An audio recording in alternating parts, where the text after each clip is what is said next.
asalaamaaleykum mbokk ñi teewlu ci Sa Touba TV ñu dikk ak yéen ci tënkum xibaari guddi gi te saabal tomb net bind ko ci ay xëtam.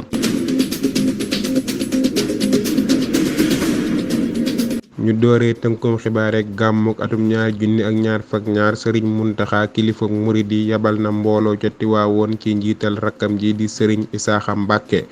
ngir ñu yóbbul ko ab siyaareem ca sëriñ Babacar Si xalifab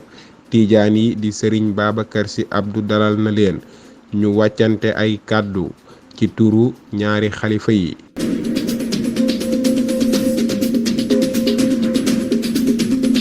tënkum xibaar yi ba tey njiitu réew mi Macky Sall demoon ca Tiwaawoon ngir siyaare ji sëriñ Babacar Si xalifa Tijaan yi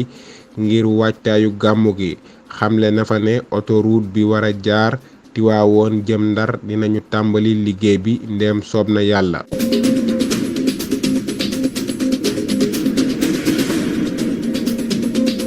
jërë ngeen jëf ci teewlu gi ngeen doon teewlu Sa Touba TV loolu moo nekkoon tënkum xibaaru guddi gi ñu ñaanal leen fanaanum jàmm jërë ngeen jëf.